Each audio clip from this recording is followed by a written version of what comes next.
Hello and welcome to all our viewers in Nigeria and around the world to News Cycle on Global Television, coming to you live from the nation's capital, Abuja. I am Jumai Manson. Now, a quick reminder that Global Television is on DSTV channel 365 and Star Times channel 276. You can download the Global TV Nigerian mobile app for Android and iOS devices to keep track of our broadcast. Now the news in full. President Bola Tinubu is in a closed-door meeting with the Speaker of Lagos State House of Assembly, Madashiru Obasa, and other lawmakers from the state. The meeting may be unconnected with the recent leadership crisis in the State House of Assembly. The Speaker, Madashiru Obasa, was impeached by some of his colleagues, but he was later reinstated after the intervention of the political leaders, especially the Governing Advisory Council.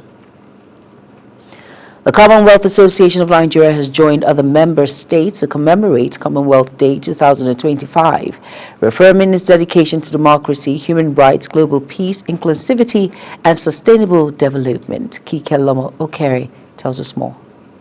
Commonwealth Day is an annual celebration observed by millions across Commonwealth in Africa, Asia, the Caribbean, and Americas, the Pacific, and Europe. The events and activities taking place throughout the month of March include civic and faith gatherings, school assemblies, debates, flag-raising ceremonies, and cultural celebration. Stakeholders at the event call on the federal government of Nigeria to eradicate lack of peace and unity so as to enhance inclusivity and national development. The main thrust of this lecture is the peace and unity of our nation. That the important thing is that every country has its own story. The difference between one country and another, the success of one country and the failure of another, and the difference in the choices they make.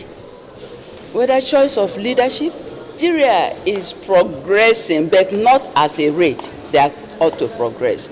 Because all the countries that were poor alongside Nigeria in the 60s, they have all overtaken Nigeria.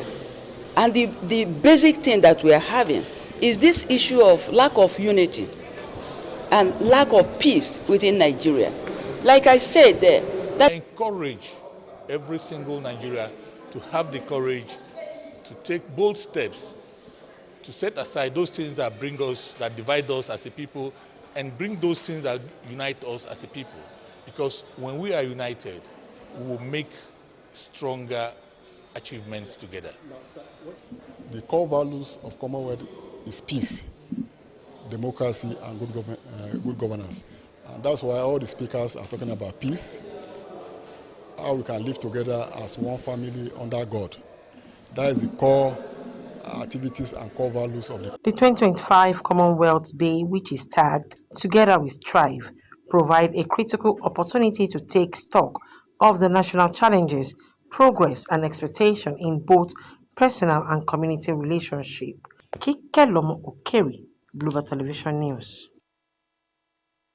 Thank you, Kike, for that report. The Nigerian Senate has directed Independent National Electoral Commission (INEC) to comply with a Supreme Court ruling that mandates the restoration of the Anocha North State constituency in Delta State. Decision follows a motion put forth by Senator Ned Nwoko, representing Delta North, emphasizing the necessity of adhering to the court's decision.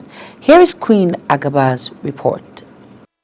During Senate discussions, lawmakers voiced concerns that the constituency's suspension had deprived its residents of appropriate representation in the Delta State House of Assembly. I rise to move the motion for the restoration of Anocha North 2 State Constituency pursuant to Supreme Court judgment. The Senate notes that in 2014, the people of Idumujono, Idumuchuboko, Okunzo, Uboba, Idumuogo, Ubodu, Ubulubu, Anioma, I'm sure that sounds familiar, Ogodo towns in the Anocha North local government area of Delta State initiated a legal action at the Federal High Court, Asaba, seeking the restoration of the Anocha North 2 State Constituency. the abolition or suspension of certain state constituencies across the country has actually deprived the people of proper representation and caused a level of imbalance in the political equation of some of these states. And because INEC is a creation of the law, it is expected that once the court has ruled in favor of the restoration of suppressed constituencies, it should be taken as automatic. Second note, we have only one constituency in that local government, state constituency in that local government, which is bigger than most other local government that has 2 or 3 constituencies. So we are in court, and the population supports that. So what he's saying is correct in most places, especially in Delta State, sir. Once Supreme Court pronounces, you know better than I do, because as a lawyer, you know that. Once the Supreme Court make pronouncement, it's like making a law. So in this case, there's a pronouncement by the Supreme Court that this should be done. And once you have that done, you know that as a lawyer, that must be implemented. In his remarks, President of the Senate, Godswill Akpabio, stressed the importance of restoring the constituency before the next Delta State House of Assembly elections. That the Independent National Electoral Commission complies with this resolution by ensuring that the restoration of annual Channel 2 state constituency of Delta State takes effect in the next House of Assembly election after the current life of the current Delta State House of Assembly in compliance with Section 115 of the Constitution. Those in support of Resolution 2 say aye. Those against say nay. The ayes have it. The Senate therefore called on INEC to implement the Supreme Court's verdict without further delay. For Global Television, Queen Agaba reporting. Thank you, Queen, for that report. A Saudi-designated Nigerian Hajj air carrier, Flynas, has signed a pilgrim's airlift agreement with the Nigerian government for 2025 operations. This comes after Nigeria announces it will begin airlifting its pilgrims to Saudi Arabia on May 5, 2025. The 2025 Hajj Pilgrims Airlift Agreement was signed by the Chief Commercial Officer of Flynas, Khalid Ajahiri, and the Chairman and CEO of the National Hajj Commission of Nigeria, Professor Abdullahi Saleh Usman, at the Commission's headquarters in Abuja. Overnight, the Federal High Court in Makurdi has reinstated the Benue State Elections Petition Tribunal from conducting its sitting at the Nigerian Bar Association headquarters or any other venue in Abuja. This follows an order of the Federal High Court served on members of the panel, stopping them from conducting any sitting. Facility in Dere completes the report. Following the relocation of the Benue State Local Government Elections Petition Tribunal to the Nigerian Bar Association headquarters in Abuja over allegations of insecurity at the Makurdi High Court complex, the Federal High Court Makurdi has given a restraining order stating that the appeal tribunal is to be held in Makurdi and nowhere else. Counsel to the respondents as well as the petitioners acknowledged receipt of the court order prohibiting the local government tribunal from sitting anywhere in Abuja. In that order, sitting of the Benue State Local Government Election Tribunal and the Appeal Tribunal is to be conducted or held in Makurdi, so that whenever the arrangement is made, they will serve us hearing notice to go and sit in Makurdi. Because of the court order, the members of the tribunal, some of them are high court judges, they put heads together and they've addressed members, the council, the petitioners, and have resolved to revert to the Chief Judge of Benue State for the way forward. So if there is going to be security provided for us in Makurdi, nobody is prepared to take the trouble to come to Abuja. Members of the panel, 3 panels, Zone A, B, and C, informed us that they are in receipt of a motion, a restraining order from the Federal High Court Makurdi, and that they being judges themselves They would not like to disobey the court order. So that being the case, we didn't sit. They expressed optimism that this obstruction would not affect the 180-day duration for the Local Government Elections Petition Tribunal to conclude its proceedings. Felicity Ndere reporting for Global TV News. Thank you, Felicity. And Governor of Imo State, Hope Uzodimma, has reaffirmed his commitment to the development of the state, urging leaders of Owerri Zone to remain united and focused on the collective goods of the state. This comes as the high-power delegation led by Captain Emmanuel Ohanacho passed a vote of confidence on his administration. Correspondent Amarachi Ibe has more. Seated at these Executive Council chambers are leaders and stakeholders from Owerri Zone, led by Captain Emmanuel Ihanacho of the Imo Harmony Project. Welcoming the delegation, Governor Hope Uzodimma appreciates their support and assured them of his administration's continued efforts to balance equity and competence in governance. I must thank you for the wonderful accolades showered on me. I believe in the Charter of Equity, but like you said, the Charter of Equity is not to individuals. The Charter of Equity is to zones. Remember that the person I was supposed to succeed me must come from my party. Leading the delegation, Captain Emmanuel Ihanacho commended the governor's developmental strides, particularly in road infrastructure, and pledged the continued support of Owerri Zone. Although Owerri and Okigwe, we note that our brothers in Owerri Zone. We apologize that report will be brought in our subsequent bulletin. River State Governor Siminalayi Fubara has denied access to the official quarters of the State House of Assembly along Aba Road, Port Harcourt, where lawmakers loyal to his predecessor, Nyesom Wike, have been holding their meetings. Fubara, who arrived at the complex in the company of top government officials, including Secretary to the State Government, Dr. Tami Nanagogo, and his Chief of Staff, Edison Ehi, met a locked gate, effectively preventing his entry. Speaking to journalists at the scene, the governor accused Speaker Martins Amerwele of deliberately avoiding him, stating that several calls placed to the lawmaker went unanswered. The House of Representatives have called on the federal government to immediately launch a nationwide vaccination campaign in schools to curb the spread of the deadly bacteria infection. The House of Spokesman Akeem Rotimi lamented the rise in cases of diarrhea, citing data from the Nigerian Center of Disease Control's weekly situation reports of January 2025.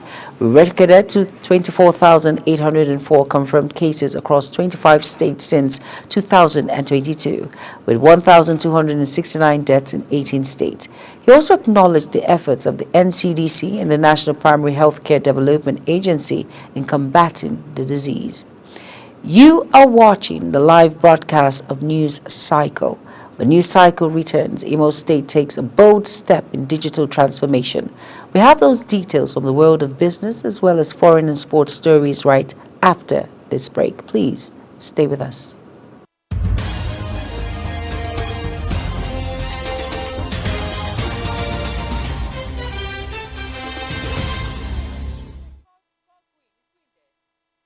Queen, help me check that headphone. Oh no. Global television can be watched in Nigeria and all over the world.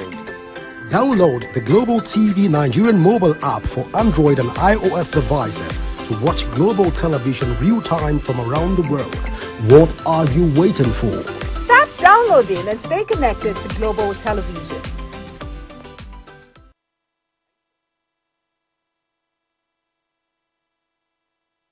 You're welcome back, and if you're just tuning in, this is News Cycle on Global Television. Thank you for staying with us.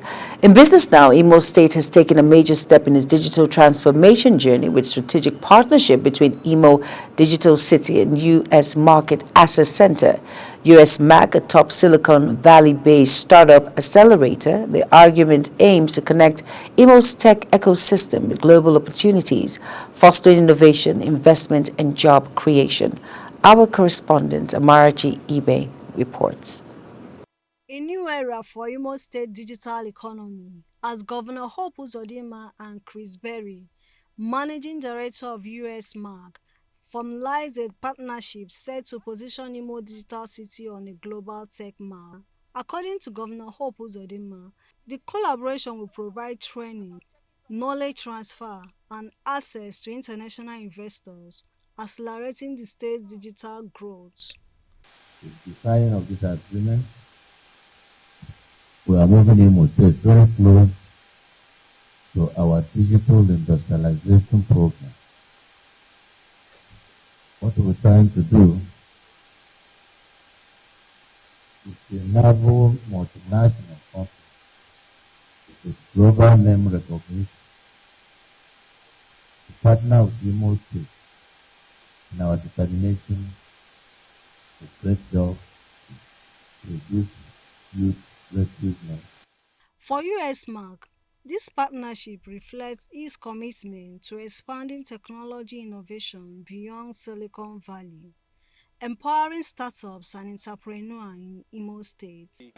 The governor's various, upskill initiatives, and our goal is to create a next generation of world-class startup founders here in Imo, because we have unbelievably high expectations of them.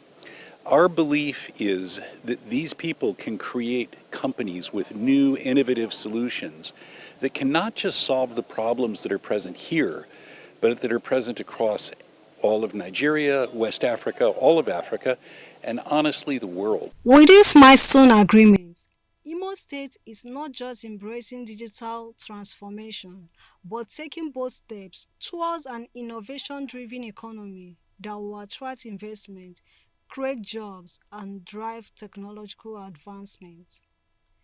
From Government House, Owerri, Amarachi Ibe, reporting for Global TV News. Minister of Aviation and Aerospace, Festus Keyamo, says a committee will be set up to expedite the review of the existing bilateral air service agreement between Nigeria and Jamaica. Keyamo said this at a meeting with the Jamaican ambassador to Nigeria, Lincoln Downer, and his consular, Andre Herbert, in Abuja. The aviation minister, in his response, welcomed the ambassador's proposal and expressed his eagerness to take the next step. He further committed to visiting Jamaica if necessary, stating that he would be willing to travel to Jamaica to finalize and sign the BASA agreement in person. Over now to Borno State Governor Babagana Zulum has approved 1 billion naira in grants for 9,403 micro, small and medium enterprises in Biu and Hawal local government area as part of the state government's economic empowerment initiative. The initiative aims to boost local businesses, reduce poverty, and create employment opportunities in the region. Speaking at the inauguration of the disbursement exercise in Biu, Governor Zulum reaffirmed his administration's commitment to empowering small businesses and youth entrepreneurship as a strategic approach to fostering economic growth. On the foreign scene now, the United States will require Canadians visiting for more than 30 days to register with authorities, the Federal Register showed Wednesday, toughening rules as trade tensions soar between the North American neighbors. The new requirement, effective from April 11th, would harden enforcement of an existing law from which U.S. media said Canadian nationals had typically been exempted. It will be likely impact the estimated 900,000 Canadians known colloquially as snowbirds who spend winters in warmer southern U.S. states such as Florida, Texas, and Southern Carolina. Pakistani security forces have freed 155 passengers from the hijacked train as the operation to rescue the remaining hostages continued in the southwestern province of Balochistan. The train, which was carrying around 450 passengers, including army personnel and their families, was targeted by more than 100 gunmen from the Sabbatai Balochian Liberation Army on Tuesday afternoon. Pakistani elite commandos, backed by air power, have launched a massive operation after the train was hijacked in the remote Sibi district. Local media reports that at least 10 people, including the train driver, were killed in the gun battle. Beijing's foreign minister says China will host Russia and Iran for trilateral talks to Tehran's nuclear program on Friday. A foreign ministry spokesperson said the three parties will exchange views on the Iranian nuclear issue and other issues of mutual interest. During U.S. President Donald Trump's first term, which ended in 2021, Washington withdrew from the landmark deal that had imposed curbs on Iran's nuclear program in return of sanctions relief. In sports now, former Nigerian Football Federation President Amaju Panik has failed in his bid for re-election into the FIFA Council, missing out by just one vote. At the Confederation of African Football General Assembly in Cairo, Debates Suleiman Wabari secured the last available seat with 29 votes, edging out Panik, who managed 28. South African businessman Patrice Motsepe has secured a second term as the president of the Confederation of African Football after being re-elected unopposed. Motsepe, 63, who first assumed office in 2021, had announced his intention to seek re-election in October 2024. His second four-year term was officially confirmed during CAF's Extraordinary General Assembly meeting held in Cairo today, with FIFA President Gianni Infantino in attendance. And that's it on News Cycle, coming to you live from Global Television. Kindly follow us across all social media platforms now showing on your screen by using @Global TV NG. You can download the Global TV Nigerian app for Android and iOS device to keep track of our broadcast. I am Jumai Manson. Thank you for watching. Good evening.